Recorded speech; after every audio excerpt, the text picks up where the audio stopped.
Just 3 days after my daughter's wedding, my brand new son-in-law stood in my living room, a stranger in a tailored suit by his side, both wearing the kind of smiles you usually see in bad dreams.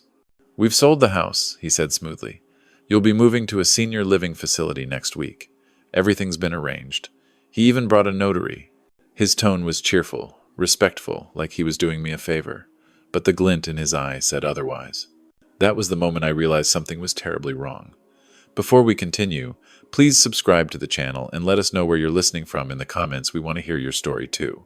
You won't believe what happened next.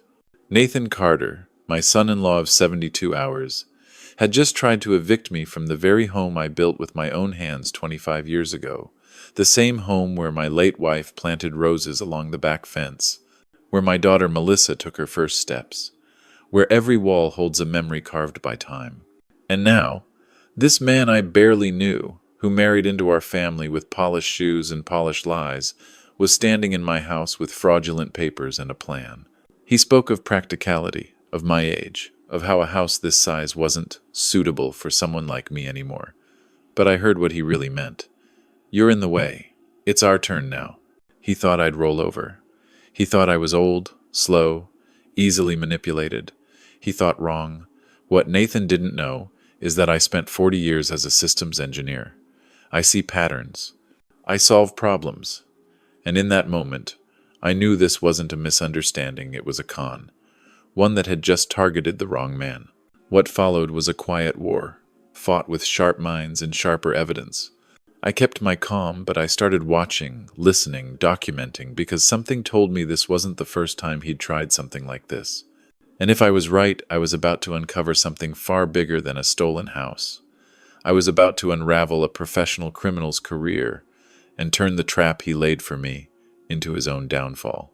Melissa's smile still lingered in my memory, soft and radiant beneath the archway of white roses just days ago. I'd stood beside her as she said I do to a man who, in hindsight, I barely knew. At the time, I was just grateful. After her painful divorce 3 years earlier, seeing her happy again felt like a small miracle. I'd written an $18,000 check for that wedding with no hesitation. The reception at the Willow Creek estate, the quartet playing Vivaldi, the 3-tiered cake topped with sugared peonies. Every dollar felt worth it, watching her dance and laugh like the little girl I remembered. But now, the frosting had barely hardened on the leftover cake in my fridge, and Nathan Carter had already shifted from charming son-in-law to silent predator. It was the dinner conversation that changed everything. We were at Bella Vista Bistro, an intimate corner table set for 3, the kind where candles flickered just enough to make you feel something important is happening. "Harold," Nathan had said, swirling his wine like he thought he was someone important, "Melissa and I have been thinking. Your house, well, it's beautiful. And it's so big for just one person. Don't you think it's time you considered something more manageable?" The words slipped from his mouth like butter, but they hit me like a cold slap. My fork hovered mid-air. "My house?" I asked calmly, but my voice had lost its warmth. "Yes, of course," he smiled, taking Melissa's hand across the table. "It's perfect for starting a family. Think about it, children running through those hallways again. It's sentimental and practical." He kept his tone light, but his eyes watched me too closely. I caught the flash of something calculating beneath the smile. Melissa looked between us nervously, sensing the tension but trying to keep the peace. "Dad, we're just talking, no pressure." But there was pressure. A subtle but undeniable push cloaked in pleasantries and familial concern. Nathan went on about my age, how 70 wasn't ancient. But wouldn't I prefer something easier, with fewer stairs, maybe near a golf course? I sat back, listening. He painted a picture of concern, of logic, of shared benefit. But I recognized manipulation when I saw it. This wasn't about convenience. It was about control. I politely declined, told them they could stay a few more days after the honeymoon, but they'd need to start looking for a place of their own. Nathan's smile thinned, but he didn't argue. Not then. He just nodded and said he understood. But in his eyes I saw something colder take root. That night, I couldn't sleep. I sat in my study, Margaret's photo on the desk, her soft eyes watching me as always, and I began to write. A simple journal entry, dated clearly, April 2025. Nathan Carter brought up transferring house ownership. Repeated references to my age. Melissa looked uncomfortable. Tone polite, but underlying pressure clear. I didn't know exactly what I was documenting, but instinct told me it mattered. Margaret used to say, "When something feels off, it probably island trust your gut and then verify." She was always the intuitive one. I was the analyst. Together we'd made a formidable team. Alone, I still had the tools. The next morning, I noticed Nathan lingering in the kitchen longer than usual. He asked about my heating bills, my property tax schedule, whether I'd ever considered refinancing. Each question masked as casual curiosity, but my internal alarms were blaring. When he left to run errands, I checked the home office. My laptop had been moved, slightly, barely noticeable. But I noticed. The browser history showed recent searches that weren't mine. Elder homeownership Missouri. Power of attorney elderly parent. Quick cash homebuyers Chesterfield. My chest tightened. He'd been researching me, no researching how to take from me. I clicked through each visited link. They formed a pattern. Real estate appraisal sites. Legal advice columns about transferring ownership from aging parents. Companies that buy homes for cash, no questions asked. This wasn't a one-time idea. It was a strategy. Possibly even a career. And if that were true, I needed more than suspicion. I needed evidence. So I did what engineers do best. I built a system. I photographed every important document, title deed, will, insurance policies, and stored digital copies in 3 separate locations. I called my bank to set up fraud alerts. I changed my passwords and PINs. Quietly, methodically, I hardened my defenses. But I also started looking outward. One afternoon, Walter Dean, my neighbor 2 doors down and a retired homicide detective, waved me over with a grim expression. "Harold," he said, lowering his voice, "your son-in-law had a visitor yesterday. Man in a suit. Carried a laser measurer and clipboard. They walked the property, took photos, acted like they owned the place." My blood ran cold. "How long were they here?" "An hour." Nathan let him inside, too. I thanked Walter, heart pounding as I carried my groceries inside and bolted the door. This wasn't just a bad feeling anymore. This was an operation. That night, as I sipped my scotch and stared at Margaret's photo, I made a decision. I would no longer be polite. I would be prepared. Nathan Carter had chosen the wrong man to swindle, and he was about to find out exactly how dangerous a 70-year-old engineer could be when pushed too far. The next morning I woke up before sunrise, my mind already grinding through variables like a machine coming back online after years of idle rest. The difference was, this time the equation wasn't theoretical, it was personal. I made coffee, black and bitter, and sat down at my desk with a notepad and a pen Margaret had given me for my retirement. "You'll need this," she had said with a wink, "to jot down all those brilliant ideas no one wants to hear at the dinner table." She wasn't wrong. That notepad was about to become the blueprint for unraveling a predator. I started by writing down everything I knew about Nathan Carter. Age 40, claims to be a business consultant for small companies, no fixed office location, always vague about clients. Said he worked remotely, but I'd never heard a single work call in the house. His wardrobe was too expensive for someone with an ambiguous income, and his engagement ring for Melissa, a 2-carat solitaire, must have cost upwards of $20,000. Where did the money come from? Not from her. Her teacher's salary barely covered rent on her old apartment. I'd assumed he came from money or had successful clients. That was before I found the browser history. Now I saw it differently. I made a list of questions. Who had Nathan been married to before? Where did he live before Street? Louis? Was Melissa the first woman he'd done this to, or just the most recent? That same afternoon, I called my attorney, Maria Collins, and told her I needed a discreet background check. Maria had handled my wife's estate 5 years ago, and had a quiet ruthlessness I appreciated more with each passing year. "You think he's a fraud?" she asked after hearing the short version. "I think he's a career criminal," I replied. "And I think I'm the next entry on his ledger." The real break came 24 hours later. Maria called me back, her voice unusually tight. "Harold," she said, "Nathan Carter isn't his first name. He's used 2 others in the past 7 years, Daniel Price and Kevin Alden. He's been married 4 times in 3 states. 2 of those marriages ended with property transfers to his name. One victim filed a fraud complaint, but it never went anywhere, no solid evidence, no witnesses willing to testify. I stood there in my study, her words turning the air solid around me. "Do you have documentation?" I asked. "Copies of records, complaints, timelines?" "I'm sending everything over," she said. "Harold, this guy's not just opportunistic, he's organized." The next few hours passed in a blur. I poured through every file Maria sent me: court records, county deeds, old news articles with tiny quotes from victims who'd lost everything but couldn't prove coercion. A pattern emerged. Nathan found women with aging fathers and just enough financial vulnerability to make them appealing. He married quickly, won their trust, then began poking around asking about assets, health, future plans. Then came the legal suggestions, usually framed as helpful: transferring titles to avoid estate taxes, consolidating ownership to simplify things. By the time the victims realized what was happening, it was done. He had power of attorney, or worse, sole deed ownership. And then he vanished with the house, the equity, the inheritance. And the families? Broken, confused, estranged. I leaned back in my chair, heart pounding not from fear but from clarity.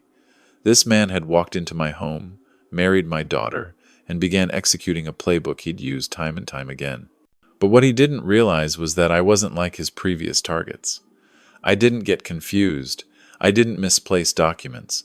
I didn't ignore gut feelings. I documented. I recorded. I prepared. I built systems ones with backup plans, firewalls, redundancies. He thought he was targeting a kindly old man. In reality, he'd just challenged a retired systems engineer with nothing but time and a fierce love for the only family he had left. That night, I opened a locked drawer and retrieved every financial document I owned. The deed, of course, was in my name alone. So was the house insurance, the retirement fund statements, the living will. I scanned every page, saved encrypted copies to 3 different cloud drives, and backed them up on a physical hard drive stored in a fireproof safe. I wasn't just preparing for a legal fight. I was fortifying my legacy, and I wasn't done yet. Tomorrow, I'd start phase 2, reaching out to the other victims. If I could find them, convince them to speak, to share what happened, we could build something real, something solid enough that not even Nathan Carter's lies could slip through the cracks. He may have spent years refining his con, but he'd never gone toe-to-toe with someone like me. And as I shut off the lights and stood at the top of my staircase, listening to the soft hum of the house I built with my hands, I made myself a promise. He would not take this from me. Not now. Not ever. The morning after I fortified every inch of my legal and financial life, I poured my first cup of coffee and stared out at the backyard, the oak trees rustling in the early spring breeze, the flower beds Margaret once tended now blooming in defiance of time. Nathan was still upstairs, sleeping soundly in the guest bedroom with Melissa, utterly unaware that his perfect plan was unraveling beneath his nose. He thought he was on the verge of another seamless victory. In reality, the countdown to his downfall had already begun. I opened my laptop, eyes focused, hands steady. I wasn't just protecting myself anymore.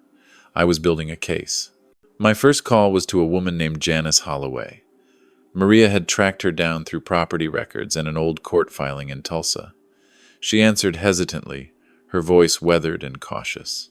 But when I introduced myself and explained why I was calling, there was a pause, a long, trembling silence. Then came a soft, cracking reply. "He married my daughter too, took everything I had." The story spilled out like water behind a broken dam. Janice was 73, widowed, and had signed over her house after Nathan then, using the name Kevin Alden, convinced her it was for estate planning. Her daughter believed him. By the time the truth surfaced, the house was sold, and Janice was living in a cramped one-bedroom rental across town. "I thought I was crazy," she said. "He made me question my memory, my sanity." I took notes, careful and methodical. Dates, signatures, photos, names of notaries. Her words carried weight and pain, but they also added substance to a growing mountain of evidence. Next, I contacted Victor Nguyen in Scottsdale, Arizona. His story was nearly identical. Quick marriage, cozy dinners, and then one day legal documents on the kitchen table, with language too complex for anyone not trained in real estate law. "I never signed those papers," he told me. But the signature looked like mine. Even my daughter doubted me. She thought I was being paranoid. Nathan had used a forged power of attorney document and transferred the title within a week. Victor ended up in the hospital with stress-induced cardiac arrhythmia. His daughter divorced Nathan 6 months later, once the lies became undeniable. I documented every detail, adding it to the folder I'd begun labeling Carter Conspiracies, Chronology of Victims. By the end of the second day, I had testimonies, digital records, even screenshots of Nathan's old social media posts, carefully archived through cached pages, showing photos of new beginnings in homes he claimed to have inherited through love. But none of it compared to what I found next. As I vacuumed behind the living room cabinet, an old habit from Margaret's cleaning routines, I noticed a slight reflection behind a decorative ceramic dish. It looked like a glint of metal. I crouched down, reached behind the cabinet, and froze. There it was, a tiny lens, no bigger than a shirt button, embedded discreetly between the frame and the wall. A hidden camera. My pulse quickened, not out of fear but fury. My own son-in-law had wired my home for surveillance, my sanctuary, the room where I'd grieved, where I spoke to my lawyer, where I planned this entire counteroffensive. My privacy had been violated in the most intimate of ways. I didn't touch the device. Instead, I retrieved my precision screwdriver kit, the same one I'd used to repair small machines back in my engineering days. With calm, practiced hands, I removed the camera and extracted the micro SD card tucked inside. I inserted it into my laptop and waited. 42 video files appeared. The first few were mundane me watching the news, reading the paper, talking on the phone with Melissa. But then, file number 19 changed everything. It showed Nathan alone in my living room, pacing while speaking on his phone.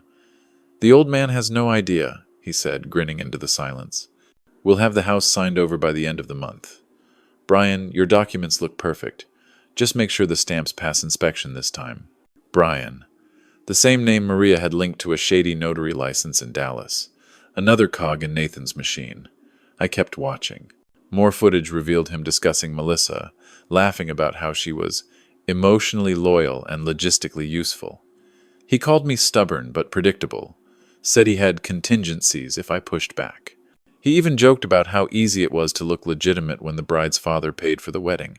Every word was a confession, every smug sentence another nail in his legal coffin. I immediately made 3 backup copies of the videos, 2 encrypted in the cloud, 1 on a USB drive I hid in the garage fuse box. That night I didn't sleep. I didn't need to. Adrenaline fueled my system like it had during engineering emergencies decades ago. The stakes were different now, but the mindset was the same. Identify the threat, isolate the problem, eliminate the failure point. The next morning I called Detective Karen Morales. Maria had recommended her, said she was leading a task force on elder financial exploitation. I introduced myself, explained my situation, and offered to send over what I had. She hesitated at first, until I mentioned the video. "You have him on tape?" she asked, her tone shifting. "Planning the fraud, naming the accomplice, everything," I said. There was a pause. Then, firmly, "Bring everything you've got to my office. Today." I hung up and looked around my house. My house, still mine, still standing. For now, but Nathan Carter's game was over. He just didn't know it yet. The drive to Detective Morales' precinct was silent but electric. I kept the briefcase on the passenger seat beside me like it was carrying plutonium, carefully organized files, time-stamped video backups, printed transcripts of Nathan's conversations, and handwritten notes detailing every shady question he'd ever asked me, about taxes, property transfers, or end-of-life planning. When I arrived, Morales was already waiting. Mid-40 seconds, no nonsense, with the sharp-eyed attentiveness of someone who'd seen one too many crimes committed in broad daylight while everyone else looked away. "Mr. Bennett," she said, extending her hand. "I'll be honest, most of the cases we investigate come in half-baked, full of emotion and light on facts. Yours is the opposite." I placed the briefcase on the table between us and opened it with care. Morales leaned forward as if she could smell blood in the water. "Let's begin," I said. And we did. For the next hour, I laid it all out methodically, as if walking her through a system schematic. Names, dates, patterns, victim accounts. Nathan's history of aliases. The commonalities. Quick marriages, vulnerable parents, fast access to property documents, then vanishing once the assets were secured. She reviewed the footage from the hidden camera, the smoking gun. At one point, when Nathan chuckled on screen about how I'd never see it coming, Morales actually muttered, "You arrogant bastard." She paused the video. "This is more than we've ever had on him," she said. "We've suspected someone was operating this type of fraud ring for years, but nobody ever caught him mid-play like this." I didn't smile, not yet. I'd learned long ago in engineering that satisfaction came only at completion, never during the process. "So," I asked, "what now?" Morales looked at me for a long moment before replying, "We stage a sting." Her voice dropped. "All business now. Let him make his move, but we control the board. We'll wire your house, monitor every word, and when he tries to present forged documents, we'll have what we need for an airtight arrest." The thought of pretending to be oblivious while Nathan slithered through my home made my skin crawl. But if that's what it took to finish this, I'd play the part. "How dangerous is he?" I asked. "He's smart, manipulative, and practiced," Morales said. "But we don't believe he's violent. His power comes from deception, not confrontation. Still, we'll be close. 2 plainclothes officers will be stationed on your street, and will equip you with a panic device. If he gets spooked, we're 30 seconds away." The plan was set. The tech team came in the next morning. They arrived in 3 unmarked vans and moved with the quiet precision of surgeons. Cameras smaller than nickels were installed in the living room, kitchen, hallway, and even the entryway light fixture. Directional mics picked up conversation from across the room. My house transformed before my eyes not into a fortress but a stage. And on that stage, Nathan would unknowingly perform his last act of freedom. I was given a discreet earpiece, nothing more than a flesh-colored bud, that allowed Morales and her team to feed me instructions or issue warnings. "Just act like yourself," one of the techs told me. "You're not here to trap him, he's going to trap himself." That night, I sat in the same leather chair I'd occupied for years, surrounded by invisible defenses. Melissa and Nathan were out at dinner, probably enjoying a meal I'd unknowingly helped pay for. I stared at the framed photo of Margaret on the bookshelf. "Almost there," I whispered. "He's about to walk into his own trap." And for the first time in weeks, I felt something close to peace. The next afternoon it happened. I was seated on the couch, pretending to review some utility bills, when Nathan strolled in carrying a manila folder. He wore that smug confidence again, the one I'd seen when he thought he had the upper hand. "Harold," he said with honeyed charm, "I think we should sit down and finalize some details. We've had a notary look everything over. Just a few signatures, and everything will be official." He laid out the documents on the coffee table with all the flair of a stage magician about to reveal a rabbit. I looked them over slowly, deliberately, as the earpiece whispered, "We've got audio and video. Keep him talking." Nathan explained how the sale had been finalized, how the paperwork had been backdated to look official, how the transition to a comfortable senior facility was already in motion. "It's the best thing for everyone," he said with that weaponized smile. "You'll thank me." I looked up, my face a picture of confusion and betrayal. "Nathan," I said evenly, "this all seems sudden. Maybe we should talk to someone. Maybe the police." For the first time since he walked into my life, Nathan's smile faltered. "Why would we need the police?" he asked, the edge creeping into his voice. I leaned in slightly. "Because they're very interested in your work history, especially Phoenix, and Tulsa, and Scottsdale." I watched it hit him like a circuit shorting mid-flow, his expression cracked, the calm veneer shattering into panic. From outside, I heard the distant sound of car doors slamming and knew the cavalry had arrived. "What did you do?" he hissed, stepping back. I stood slowly. "I protected my home." "And you, Nathan, picked the wrong engineer." Nathan froze mid-step, the manila folder still trembling in his hands.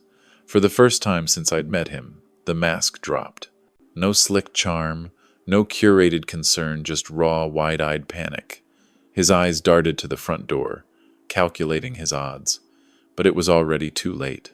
Outside, I could hear the faint thud of approaching boots and the crunch of gravel under coordinated feet. Unmarked vehicles were now parked along my quiet suburban street, blending in like they belonged there. They didn't. They were here for him. I didn't move. I didn't raise my voice. I simply said, "They know everything, Nathan. The fake names, the marriages, the forged signatures, the surveillance cameras you planted in my living room." His face went pale, like I'd struck him with a crowbar made of truth. Behind him, the front door burst open. Detective Morales entered first, gun holstered but badge visible, flanked by two uniformed officers with steely eyes and focused hands. "Nathan Carter," she called out sharply.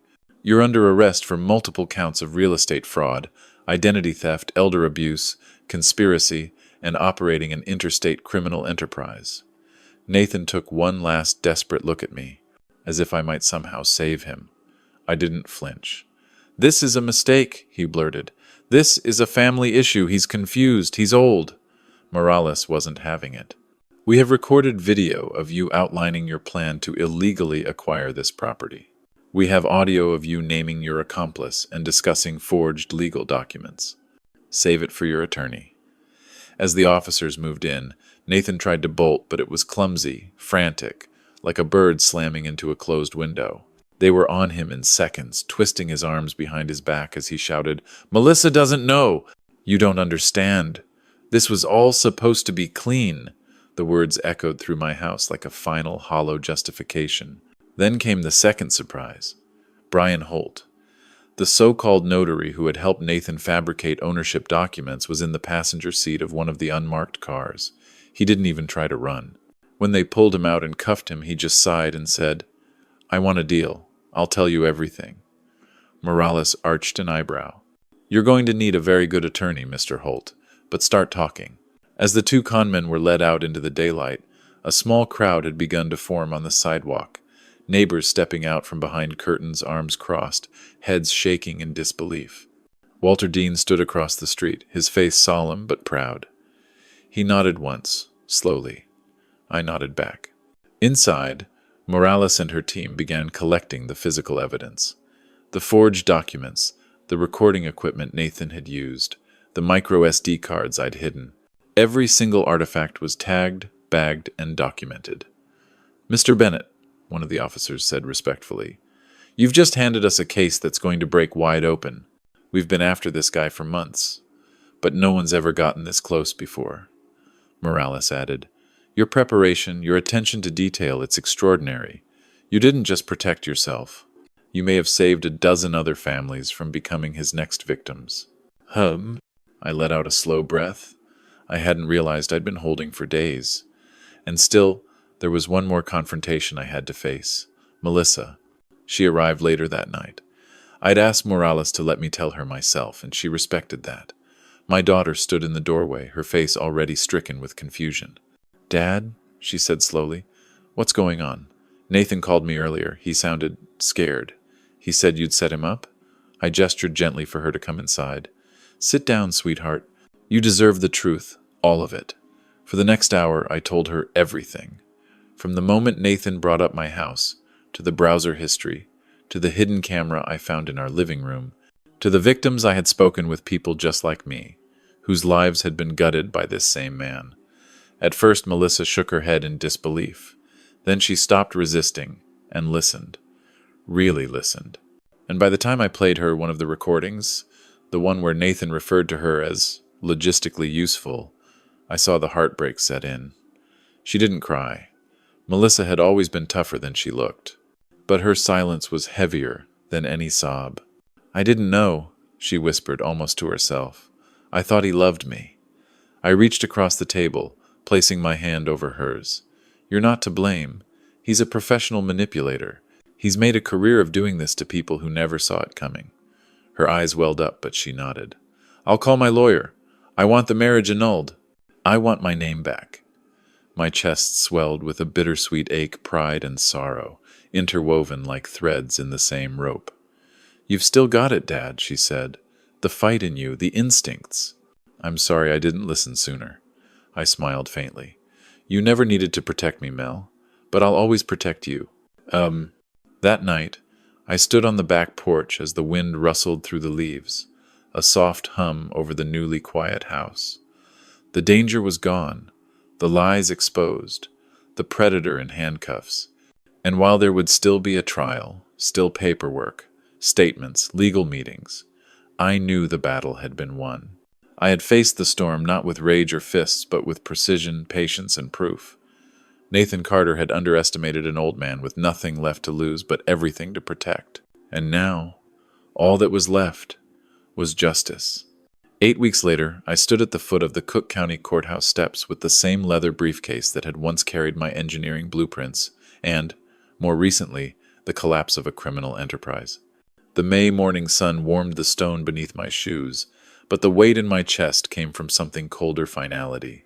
The trial of Nathan Carter was set to begin, and I was no longer just a homeowner defending his property. I was the prosecution's star witness in a federal case that would expose one of the most sophisticated, personal, and quietly destructive fraud schemes in recent memory. Standing beside me was Detective Karen Morales, whose presence brought with it a calm, methodical confidence. "You ready to put him away?" she asked, without looking up the stairs. I adjusted my tie and nodded. "More than ready." Inside, the courtroom buzzed with quiet intensity. Reporters whispered to each other near the back row, flipping through notepads and scrolling on phones. The courtroom's wooden benches were nearly full law students, elderly advocacy representatives, and a few local officials drawn in by the peculiar scope of the case. Nathan sat at the defendant's table wearing the orange jumpsuit of the Cook County Detention Center. His hair was slightly overgrown now, and his signature smirk had vanished, replaced by a blank, hollow stare. Gone was the polished con man who once charmed my daughter. What remained was a man exposed, cornered, and stripped of the power that once cloaked him in confidence. The judge, a sharp-eyed woman named Elizabeth Monroe, took the bench promptly at 9 a.m. "The state of Illinois versus Nathan Carter," the bailiff announced. As the trial officially commenced, the prosecution began with clarity and force, laying out the scope of the case in terms so concise it felt like a blueprint. 14 victims across 5 states. Over $2.4 million in total property value stolen. A consistent pattern of predatory behavior. Quick marriages, emotional manipulation, falsified documents, illegal transfers of ownership, and sudden disappearances. The defendant did not target strangers, the prosecutor stated. He targeted family. He disguised theft as trust, and left behind broken homes instead of broken windows. Today, we hold him accountable. Nathan's defense attorney tried a different story. "Ladies and gentlemen of the jury," he said, "you'll see that Mr. Carter may have made mistakes, but he was operating within familial gray areas. Misunderstandings, miscommunications, no malice." The jury didn't buy it. I could tell. Neither did the gallery. You could feel the shift in the room as the first witness took the stand, Janice Holloway, trembling but resolute, describing how her house of 31 years had been taken from her after signing documents she didn't understand. Then Victor Nguyen, showing the jury his hospitalization records, his eviction notice, and the birthday card Nathan once gave him, calling him Dad. With each testimony, the illusion around Nathan's name and charm cracked further. Then came the recordings. The courtroom went utterly still as the audio played, Nathan's voice echoing over the speakers, clear and confident, laying out his plan to Brian Holt how the house would be his by the end of the month, how the old man was predictable, how Melissa was the perfect cover. I watched him from my seat. He didn't look up. His shoulders slumped slightly, as if bracing for the impact of his own voice being weaponized against him. Finally, it was my turn. I walked to the stand without shaking, without hesitation. I took my oath, adjusted the microphone, and looked the jury square in the eye. "Mr. Bennett," the prosecutor began, "can you walk us through the events that took place between March and April of this year?" I didn't rush. I told them about the dinner conversation, the growing suspicions, the surveillance camera I discovered, the neighbors who confirmed Nathan had brought strangers to my home without permission. I told them how I documented everything, contacted a lawyer, gathered evidence, and worked with law enforcement. Did you at any point agree to sell your home to Mr. Carter? The prosecutor asked. Absolutely not, I replied. And had I not caught on, I would have lost not just my house, but possibly my relationship with my daughter and my financial security for the rest of my life. Nathan's lawyer tried to rattle me in cross-examination. Mr. Bennett, is it possible that you misinterpreted Mr. Carter's intentions? That he was simply trying to help you manage your estate? I didn't blink. Number. A man who plants a hidden camera in your living room and uses your computer to research how to legally steal your property isn't helping. He's hunting. By the end of the second day, the jury had heard every damning detail, videos, witness statements, forged notary seals, even the hidden social media posts Nathan had once bragged about. They deliberated for only 3 hours. The verdict: guilty on all counts. When Judge Monroe read the sentencing, 16 years in federal prison without possibility of parole, Nathan visibly crumbled. The con man who once claimed to love my daughter, who once stood in my house claiming it was for our future, was now nothing more than a case number and a cautionary tale. Outside the courthouse, Melissa met me with quiet strength. Her hair was tied back, her eyes red but determined. "He's gone," she said. "Really gone." I put my arm around her shoulders and nodded. And we're still here. Morales joined us for a moment, holding out her hand. Mr. Bennett, the work you did here will be used in training academies across the country. You didn't just stop a criminal. You created a model of how victims can fight back with evidence, not just outrage. As we walked toward the parking lot, Melissa squeezed my hand. What now, Dad? I looked up at the courthouse steps behind us, then at the sky above. Now, I said, we help the next family before someone like him ever gets through the door. In the weeks that followed the trial, my house settled into a strange, welcome silence. The surveillance equipment was removed, the wires pulled from the walls with surgical precision by Detective Morales' tech team, and for the first time in months, every creak of the floorboard belonged solely to me. No hidden lenses. No smug intruders rehearsed these over my kitchen counter. Just me, the ticking of the grandfather clock in the hallway, and the long exhale of peace. But the man I was before Nathan Carter walked through my door didn't fully return. He couldn't. That version of me had trusted too easily, had mistaken politeness for protection, had believed that evil always wore fangs. Now I knew better. Evil often wore a tailored suit and a disarming smile. And the only thing more dangerous than its presence was your belief that it could never happen to you. Melissa moved back into her apartment across town, and though our conversations remained gentle, even loving, there was a cautious fragility between us now, a dance between guilt and healing. She visited every Sunday, bringing homemade muffins, and a new gratitude I saw in the way she hugged me longer, firmer, like someone anchoring themselves to solid ground. She had filed for annulment within 72 hours of the trial's verdict, reclaiming her name, her dignity, and her future in one decisive stroke. I never thought I'd marry someone like him, she confessed one morning over coffee, her voice tinged with that quiet ache survivors carry. I thought I was finally doing something right. I reached across the table and squeezed her hand. You were, I said. You just didn't realize the man you were saving wasn't the one beside you. It was your father. Oh, Detective Morales stayed in touch too. We spoke occasionally, each time less about my case and more about what was next. We're building a national database now, she told me during one call. Victims of similar scams are coming out of the woodwork since the trial. Your testimony cracked open something bigger than we imagined. A week later, I received a formal letter from the National Association of Senior Legal Advocates, requesting I speak at their annual conference in Washington, D.C., to share my story, my methods, and most importantly, my mindset. At first, I hesitated. I'd never been one for public speaking.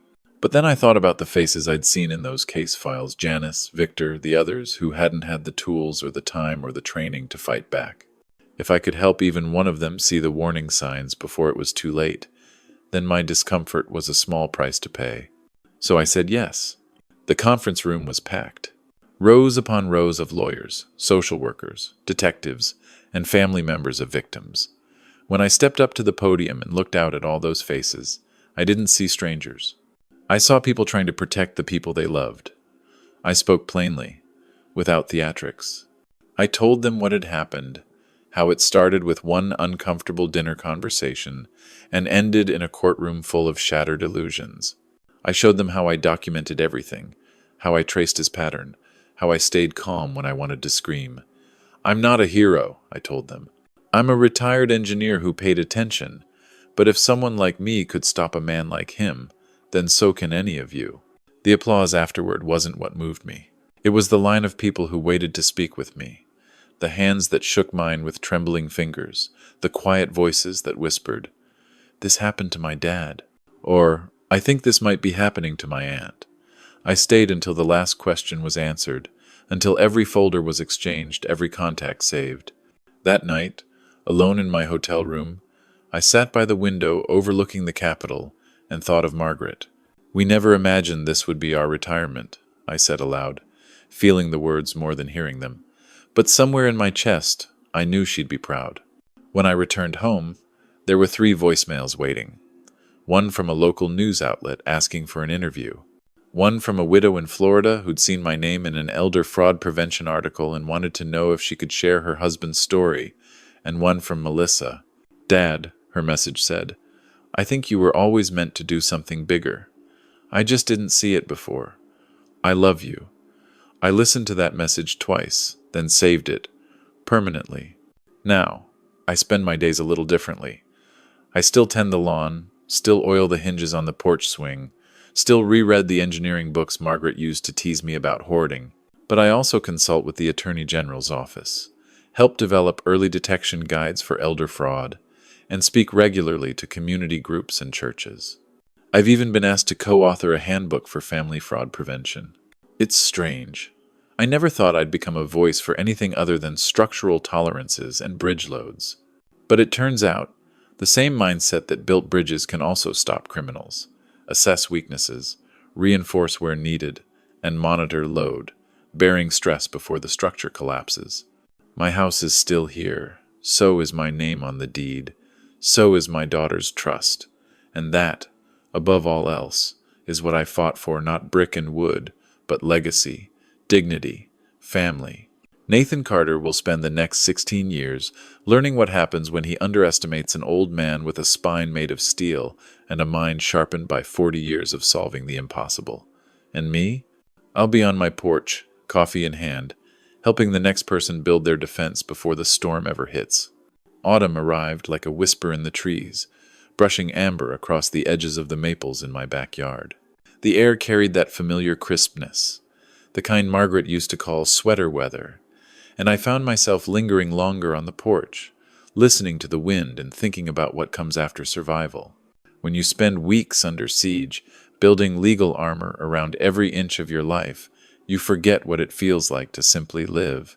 But slowly, I was remembering. The coffee tasted stronger, the silence less threatening, and the house, my house, finally felt like mine again. There were still scars, of course. The memory of Nathan's footsteps in my hallway, the faint echo of betrayal in Melissa's voice when she first realized who she'd married.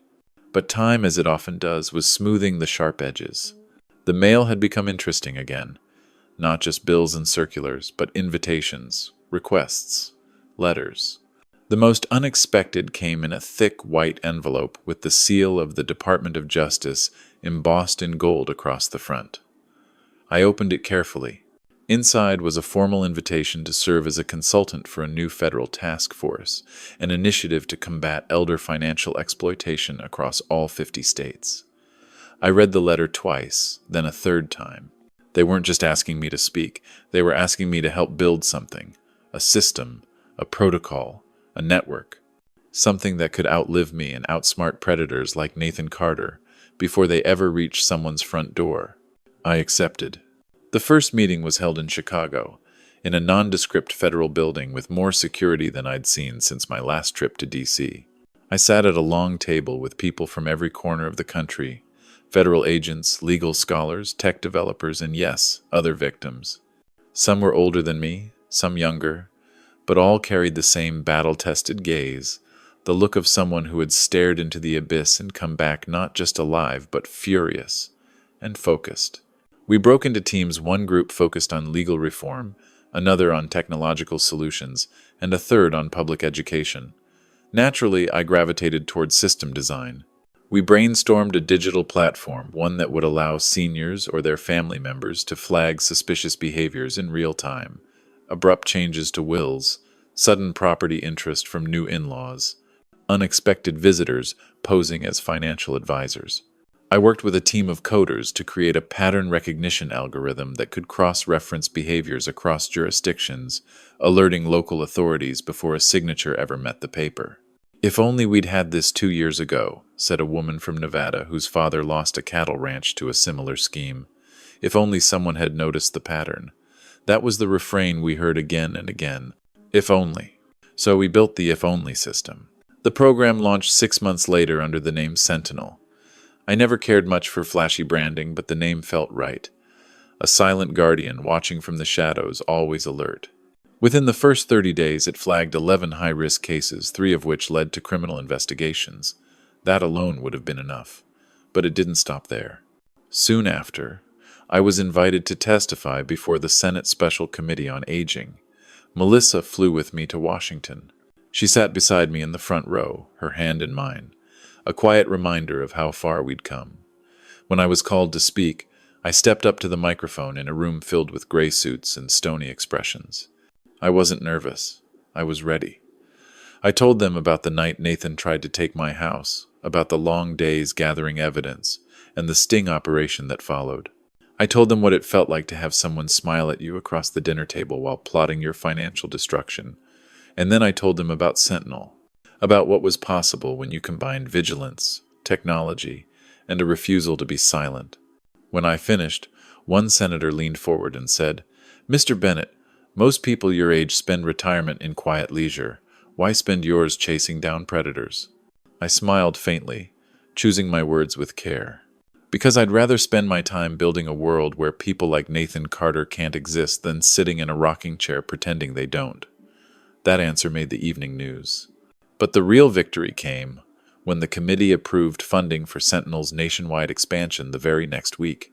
Back home, life returned to its steady rhythm. The leaves fell, the furnace kicked on, and the house stood quiet and whole. Melissa visited often, bringing baked goods and stories about her students. We laughed more now. Less tension, more joy.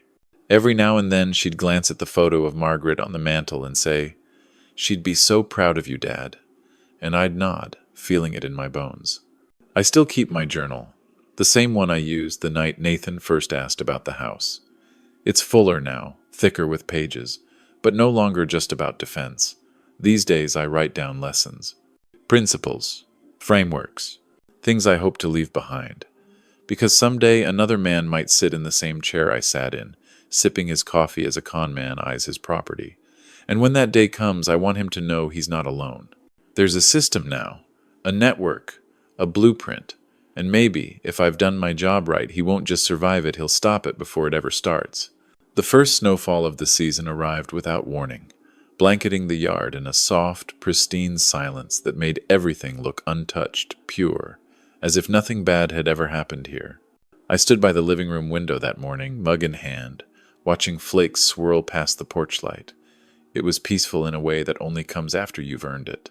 The kind of calm that follows the storm, not because the world has grown kinder, but because you've learned how to fortify yourself against it.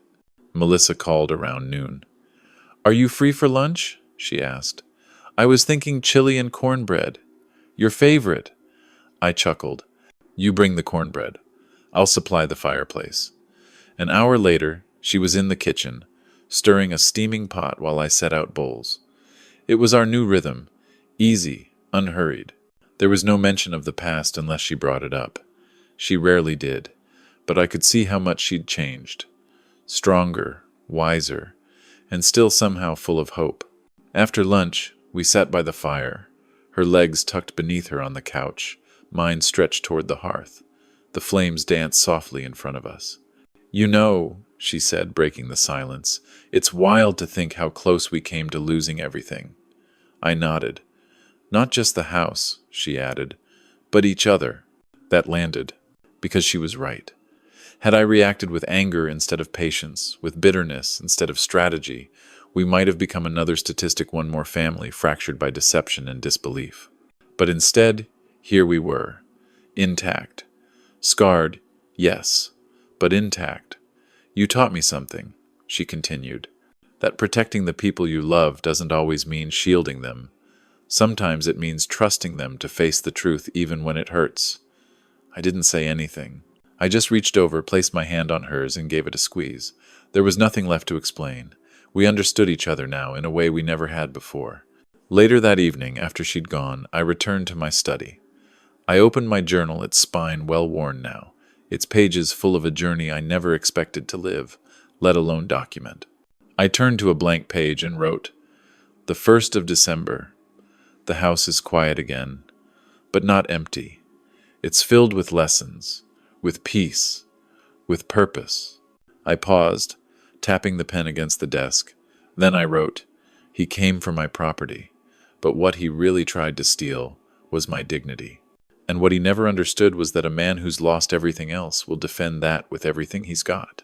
I closed the journal, placed it back in the drawer, and stood up slowly.